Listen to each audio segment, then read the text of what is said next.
reporting from Arkham Asylum. This is Gotham Rogues. In this video we take a look at Black Mask's first appearance.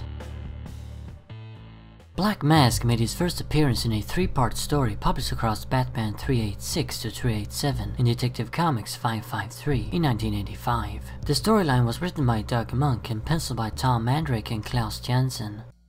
In it, we're introduced to Roman Sionis, the son of Charles Sionis, wealthy owner of Janus Cosmetics. Roman suffered a string of bizarre accidents while growing up, like being dropped as a newborn baby and getting bitten by a raccoon a few years later. This led to the boy developing an odd and antisocial personality. Roman also despised the masks that his parents put on and demanded him to do as well, as they socialized with Gotham's elite, including the Wayne family. Eventually he grew obsessed with the symbolism of masks and the notion of one's true face. As an adult, Roman gained a leading position at his father's company and met the model known as Cirque, whom he fell madly in love with. Roman desired full leadership of Janus Cosmetics, however, and murdered his parents by setting their house on fire. Now in charge of Janus, the increasingly unstable and disturbed Roman launched a new and radical line of makeup, which totally flopped. On the brink of bankruptcy, a desperate Sionis ordered the production of a new, untested, waterproof makeup, which turned out to have a devastating effect on his skin. It seemed like it was over for Janus Cosmetics, but then at the last minute, Bruce Wayne offered to bail Roman out in return of having his own board of directors govern the company. Roman accepted, but nothing mattered anymore, as Cirque had left him and he had finally completely snapped. He went to his parents' tomb,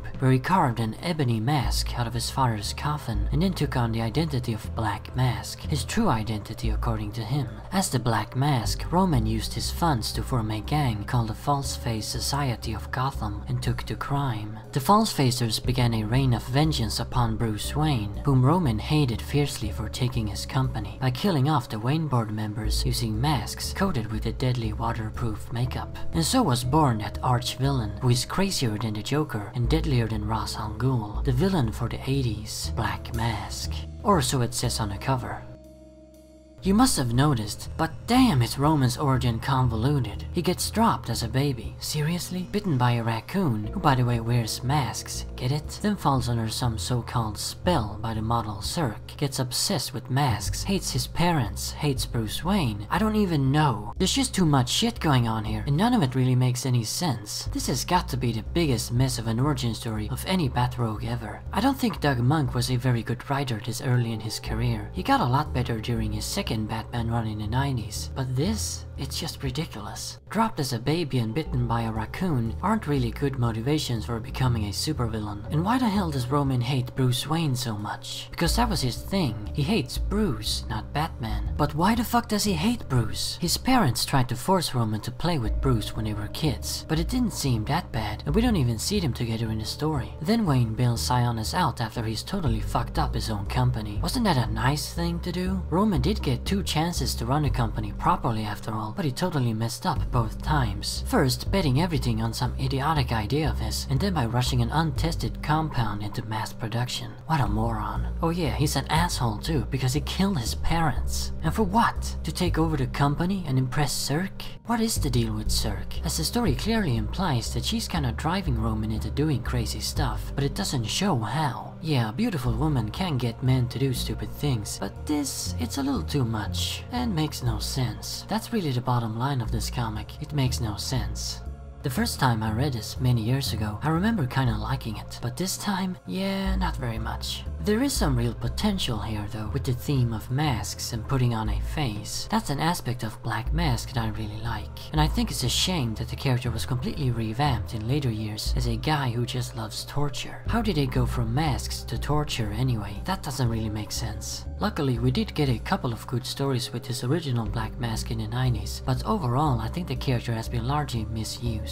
The mask gimmick is a really good one that fits in perfectly next to Two-Face's duality, Joker's twisted comedy, Scarecrow's fair, Riddler's quizzes, and so on. The visual design of the character also looks like something straight out of the Golden Age. Black Mask really was a great addition to the Rogues Gallery and fit like a glove, both thematically and visually, but he just didn't get enough good stories, and then the character was changed into something completely different. I think that what they should have done instead is retold this origin story and changed all the stupid stuff, but but kept the mask theme, give Roman better reasons for hating Bruce Wayne and his parents, and drop all that nonsense about Cirque and raccoons.